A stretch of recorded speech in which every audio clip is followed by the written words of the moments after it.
संपूर्ण देशवासियों को आज गणेश चतुर्थी की बहुत बहुत बधाई हो। एक स्त्री, जितने पूरे विश्व में लोग कथा श्रवण कर रहे हैं, देश विदेश में बैठकर भक्त इस पवित्र प्रांगण में बैठकर कथा श्रवण कर रहे हैं, वो अपने भीतर एक उतारिएगा। पुरुष और स्त्री में एक अंतर है। पुरुष जब भगवान के मंदिर में जल चढ़ाता है, जल अगर चढ़ा रहा है तो वह अपने माता पिता, अपने नाना नानी को पार लगाता, दादा दादी को पार लगाता। पर शंकर के मंदिर में अगर कोई स्त्री, कोई नारी, कोई लड़की, कोई कन्या, कोई बेटी, कोई माँ, कोई वृद्ध भी अगर शंकर के मंदिर में एक लोटा जल चढ़ा रही है तो वो अपना मायका और अपना ससुराल दोनों की 71 पीढ़ी को पार उतार देती है। और कितना सुंदर कहा माता पार्वती जी ने भगवान शंकर से अमरनाथ की गुफा में प्रश्न करते हुए कहा कि पुरुष भगवान की सेवा में लगे, भजन में लगे, मंत्र उच्चारण में लगे तो उसका फल पुरुष को प्राप्त होता है। पर अगर स्त्री, नारी अगर भगवान शंकर की आराधना में लगती है, शिव की भक्ति में लगती है, तो हे भोलेनाथ, उसका फल किस किस को मिलता है। शिव महापुराण की कथा कहती है, भगवान शंकर का चरित्र कहता है, पुरुष का करा गया पुण्य पुरुष को प्राप्त होता है। पर केवल भारत की भूमि पर एक नारी एक ऐसी होती है, स्त्री ऐसी होती है, जिसने अगर सोमवार का व्रत कर लिया, मंगलवार का व्रत कर लिया, तीज का व्रत कर लिया, चतुर्थी का व्रत कर लिया, छठ का व्रत कर लिया, पंचमी का व्रत कर लिया, नवरात्रे के व्रत कर लिए, कोई सा व्रत, कोई सी पूजन अगर भारत की भूमि हो, चाहे देश विदेश की नारी हो, अगर कोई स्त्री व्रत करती है तो उसका फल केवल स्त्री अकेली को नहीं मिलता, उसका फल उसके बेटे को, उसकी बेटी को, उसके पति को, उसके ससुर को, उसकी सास को और उसके मायके को, सबको प्राप्त होता है। ये नारी के द्वारा किया गया पुण्य का फल उसके पूरे परिवार को मिलता है, पूरे परिवार। शायद आप लोगों को मालूम है कि नहीं मालूम, हमें ध्यान में नहीं है। करवा चौथ का व्रत किसके लिए होता है? जम के बोलो जरा, इधर होता है कि नहीं होता छत्तीसगढ़ में? अरे जम के तो बोलो, होता है। किसके लिए करते हो? पति की लंबी उम्र के लिए, ठीक है। और ये पूरी दुनिया जानती है कि करवा चौथ का व्रत पति की लंबी उम्र के लिए होता है। पर कभी मौका मिल जाए तो एक बार गणेश पुराण को पढ़िएगा, और गणेश पुराण में और देवी भागवत में दोनों में स्पष्ट वर्णन आता है कि अगर स्त्री चतुर्थी का व्रत करती है, चाहे वो करवा चौथ हो, चाहे बड़ी चतुर्थी हो, छोटी चतुर्थी हो, किसी भी चतुर्थी का व्रत अगर स्त्री करती है तो उसके पति का तो उम्र बढ़ता ही है, साथ में उसके पुत्र का वैभव भी बढ़ता है, उसके पुत्र का वैभव भी बढ़ता है, उसकी संतान का सुख भी बढ़ता है। तो कोई ये विचार ना करे कि करवा चौथ का व्रत केवल पति के लिए होता है। शिव महापुराण की कथा कहती है कि करवा चौथ का व्रत अगर स्त्री करती है तो पति की तो उम्र बढ़ती है, साथ में उसके बच्चों का वैभव भी बढ़ता है। कोई व्रत अगर स्त्री करती है, नवरात्रे का व्रत कर रही है, नवरात्रे में उपवास रख रही है, उसका फल सबको मिलता है, उसके पूरे घर को प्राप्त हो, पूर्ण घर।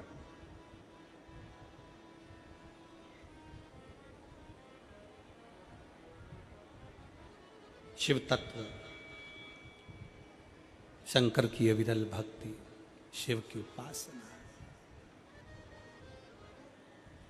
मंत्री से ज्यादा मंत्र पर भरोसा रखो, मंत्री से ज्यादा मंत्र पर भरोसा रखो, और संसार से ज्यादा मेरे महाकाल पर भरोसा रखो। तो नहीं मालूम कि गणेश जी कब फ्री रहते हैं? हमने कहा गणेश जी फ्री रहने का केवल एक समय होता है, एक टाइम होता है, एक पल होता है, एक घड़ी होती है। गणेश जी की सबसे पहली जो आरती हो, उस आरती के समय पर अगर धूप बत्ती जलाई जाए या गोबरी को जलाकर उसमें गूगल छोड़ी जाए और गूगल छोड़ने के बाद गणेश जी का नाम ध्रुम वर्ण कह दिया जाए तो गणेश जी को तुम्हारे घर की पूजा स्वीकार करना पड़ती है। बस वो समय हम जानते। हम तो बस उतना जानते हैं कि शिव महापुराण में लिखा और मुद्गल पुराण में लिखा, गणेश पुराण में लिखा, गणेश जी का एक नाम होता है ध्रुम वर्ण। क्या नाम है? ध्रुम वर्ण। गणेश जी का एक नाम होता है। जब हम धूप जलाकर और धूप लगाने के बाद में गणेश जी की सबसे पहली आरती करने के पहले, अगर हम सबसे पहली आरती गणेश जी की कर रहे हो, अपने घर में स्थापना कर रहे हो, बिठा रहे हो, और तुम चाहते हो कि गणेश जी मेरे घर में आके मेरी पूजा को स्वीकार करें और जो मांगू मेरा गणेश मुझे दे 10 दिन के अंदर, तो पहला नाम लेकर पुकार लेना ध्रुम वर्ण विनायक, बैठो, बस काम हो गया। वो फिर ही होकर आता है, वो बैठता है, अलमस्तता में बैठता। अब वो हमसे पूछे समय क्या है, हमने कहा देखो हमारे को तो मालूम नहीं, बस इतना जरूर जानते हैं कि ध्रुम वर्ण नाम के मेरे विनायक, जो जिनके शरीर से भक्तों के ताप मिटाने के लिए अग्नि तेज निकलता रहता है, जिनके शरीर से धुएं की भांति अग्नि प्रकट होती रहती है। अग्नि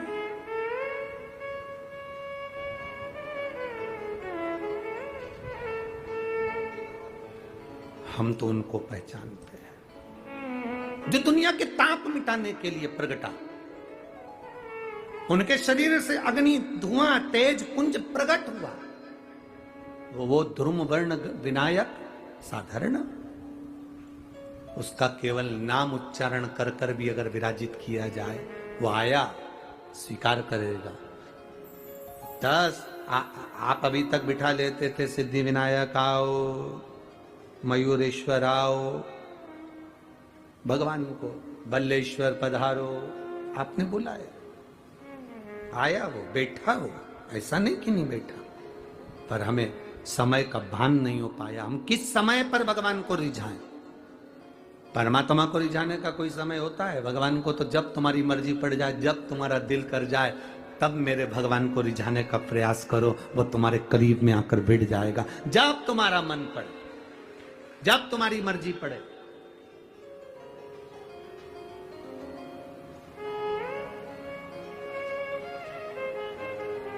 चतुर्थी का जो व्रत करने वाली होती हैं, जो चतुर्थी का पूजन करने वाली होती हैं, उनके भीतर का एक भाव होता है कि जैसे ही शाम का समय आए चंद्रदेव का पूजन करें, चंद्र जब प्रकट हो जाए, कलश भर लिया, उसके नीचे आखा दाना रख दिया, चावल गेहूं जो भी आप रखते हो पूजन के लिए, ऊपर पात्र आदि रख दिया, जलाशय, फिर अपन ने घी का दिया लगाकर पूजन भी कर ली। तो जो चतुर्थी का पूजन करने वाली होती हैं, जो चतुर्थी का नियम व्रत धारण करने वाली होती हैं, बड़ी बड़ी चतुर्थियां करती हैं या उसका नियम धारण करती हैं, तो चतुर्थी का जो पूजन करती है वो किस चीज के लिए होता है? केवल संतान, पुत्र, परिवार, हमारा कुटुंब, हम जिस कुल में हैं, हमारा कुल वैभव की ओर बढ़े, संपदा की ओर बढ़े और उसकी आयु बढ़े,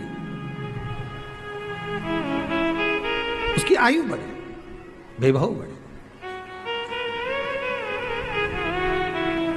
बहुत ध्यान दीजिएगा महाराज, चतुर्थी की पूजन में जो आप आखा दाना रखते हो, गेहूं वगैरह कुछ भी जो भी रखते हो, उसकी बड़ी महत्वता होती है महाराज। यहां तक कहा गया है, चतुर्थी की कथा तो आप लोग पढ़ते होंगे, जो लोग पढ़ते हैं उनको मालूम होगा, चतुर्थी की कथा में लिखा है, चौथ माता के व्रत में वर्णन किया गया है कि वो आखा दाना जो रखा जाता है, मान लो कोई जरूरी काम होता है तभी आखा दाना को रखा जाता है, संभाल के रखते हैं कि हम इस काम के लिए जा रहे हैं और हमारा ये कार्य सफल होना चाहिए। तो जिसने चतुर्थी का व्रत करा है, जिसने चंद्रदेव का पूजन करा, चतुर्थी का व्रत करा, वो गणेश जी से विनती करके वहां से 2-4 आखा दाना उठा ले, और जो व्यक्ति का काम अटक रहा है अपने ही घर का, पर दूसरे कुल को नहीं देना, अपने ही कुल के अंतर्गत जो काम अटक रहा है उसकी जेब में, उसके पल्लू में उस चीज को रख दिया जाए।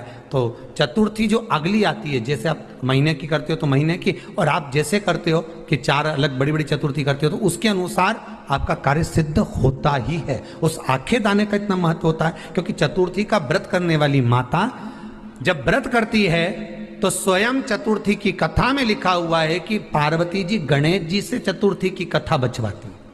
चतुर्थी की कथा बाची किसने थी? स्वयं गणेश जी महाराज ने। और सुनी किसने थी? माता पार्वती। बाचने वाले गणेश जी थे, सुनने वाली माता पार्वती थी। तो चतुर्थी की कथा जब होती है तो उसको स्वयं गणेश जी बाच रहे हैं। तो व्रत कौन सुन रही है? माता पार्वती। और आपने जो आखा दाना लिया वो गणेश जी के भाव से लिया, गणेश जी से निवेदन करके, विनय करके, प्रार्थना कर कर उसको प्राप्त किया। जिनको शुगर की बीमारी हो, बीपी हो, उनसे निवेदन करूंगा, गणेश जी का दांत जो टूटा हुआ है, उस टूटे हुए दांत के भाग की ओर 5 दुर्वा सफेद दुर्वा, पानी का जो जलाशय होता है, कुआं होता है, बावड़ी होती है, तालाब होता है, नदी होती है, वहां लगती है सफेद दुर्वा। 5 सफेद दुर्वा टूटे हुए दांत की ओर समर्पित कर दें। दोपहर में ठीक 12 बजे वही दुर्वा 5 मिनट बाद उठा लें और उस दुर्वा को एक एक दिन में सुबह खाली पेट एक दुर्वा को खा लें। महाराज, आपका शुगर और बीपी लेवल में मिलेगा। आपने मुझे दुर्वा समर्पित करी है, ये दुर्वा जो मुझे देगा वो वैभव प्राप्त करेगा। जो दुर्वा मुझे समर्पित करेगा उसके जीवन में रोग दूर हटेगा। शंकर भगवान कहते हैं, गणेश ये दुर्वा, इस दुर्वा का अलग अलग महत्व है। महाराज, कुएं के पास की सफेद दुर्वा, कुएं के पास की सफेद दुर्वा, यदि 41 दुर्वा प्रत्येक बुधवार को गांठ लगाकर गणेश जी को समर्पित कर कर वापिस उठाकर उस दुर्वा को खाली पेट, आपके घर में भी गणेश जी होंगे, उनको समर्पित करो। खाली पेट इस दुर्वा को केवल चबा चबा कर खा लो और आधे घंटे बाद पानी को पी लो। बुधवार की बुधवार 5 बुधवार करना, गणेश जी को चढ़ाना, सफेद दुर्वा को गणेश जी को समर्पित कर कर चबा चबा कर खाना। उदर की प्रॉब्लम, जो भी मसा आदि की प्रॉब्लम होती है, उदर से जुड़ी हुई होती है, जिस चीज से जुड़ी होगी, पेट की जितनी प्रॉब्लम होगी, आपको जितनी भी प्रॉब्लम होगी, वो सारी 5 बुधवार करना। 6ठे बुधवार को जरूरत ही नहीं पड़ेगी। कितनी भी प्रॉब्लम हो पेट से, कितनी,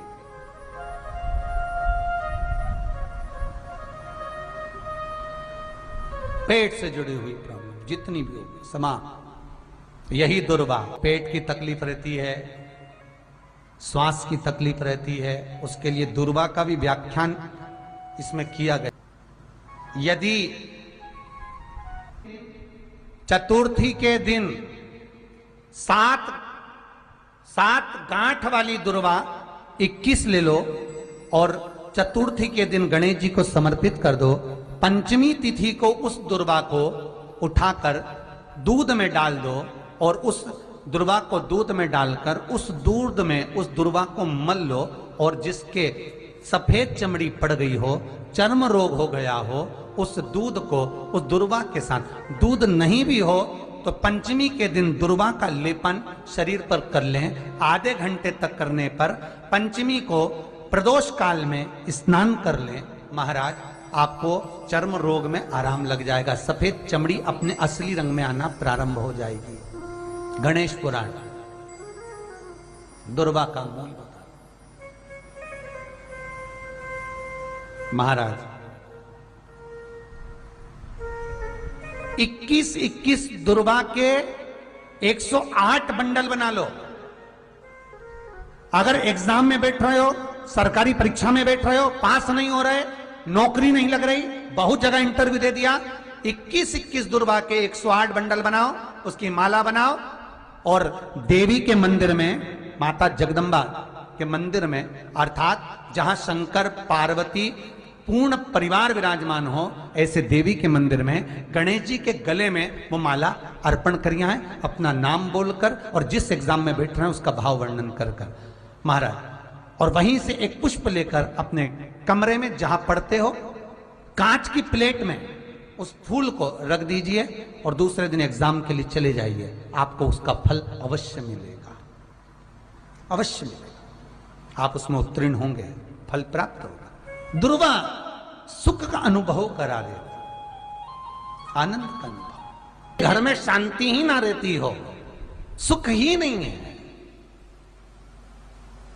क्लेश 24 घंटे बना हुआ है, घर में ना कोई बात ना कोई प्रसंग, उसके बाद भी सबका मुंह फूला हुआ है, उसके बाद भी सबका चेहरा उतरा हुआ है।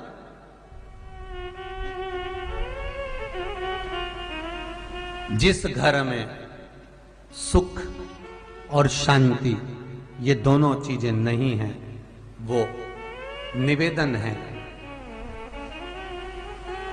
लाल वस्त्र में लाल फूल रखकर उसमें थोड़ा धना, धना जानते हो वो खड़ा धना आता है, धना पाउडर नहीं, धना हरा धना,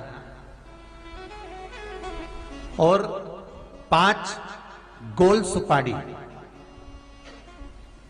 जो गोल सुपारी होती है पूजन वाली सुपारी, 5 पूजन वाली सुपारी, 5 बेलपत्र इस लाल वस्त्र में रखकर घर के मध्य भाग में पूरे घर का केंद्र बिंदु मिला लो, पूरे घर का नाभि कोण मिला लो, पूरे घर का नाभि स्थल मध्य स्थल मिलाकर वहां पटे पर रखकर कुंकू चावल से पूजन कर उस पर 3 बार पानी को फेर कर भगवान श्री गणेश जी महाराज के मंदिर में बिना बोले जो रखकर आ जाता है, उसके घर में कभी क्लेश नहीं होता, सुख और शांति ये दोनों प्रवेश कर जाती है।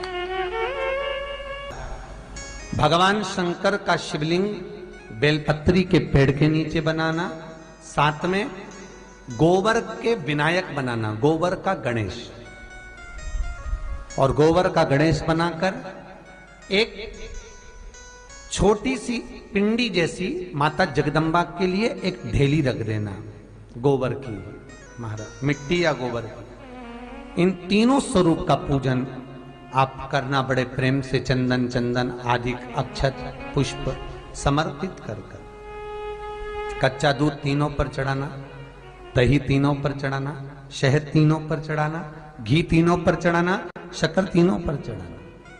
पूजन कर कर एक इतना बड़ा लाल वस्त्र, लाल वस्त्र, उस लाल वस्त्र पर अपने हाथ के छापे बनाकर कामना कर कर कि हम पति पत्नी में कभी झगड़ा ना हो, प्रेम बढ़े, क्लेश ना हो, आनंद बढ़े, छापे लगाकर उस वस्त्र से उन मूर्तियों को ढाक देना। पूजन कर कर घी का दिया लगाकर ढाक दीजिए। 108 चावल के दाने लेकर एक एक चावल का दाना अपनी कामना कर कर उस वस्त्र पर डाल दीजिए। वस्त्र का चावल अपने ऊपर बाद में छिड़क लीजिए, मूर्तियों का पूजन कर फिर वापस पूजन कर कर विसर्जन कर दीजिए। अगर अदालत में केस भी चल रहा होगा तलाक तक का, तो भी प्रेम बढ़ सकता है और आपका जीवन सुखमय हो सकता है, आनंदित हो सकता है। कोई पैसे नहीं दे रहा, अवश्य करें। कोई धन नहीं लौटा रहा, अवश्य करें। कहीं किसी कंपनी में आपका पैसा उलझ गया है, नहीं मिल रहा है, अवश्य करें, मिलेगा फल।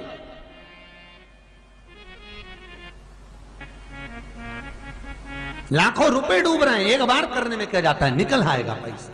कामना कर कर कर। निवेदन है आपसे,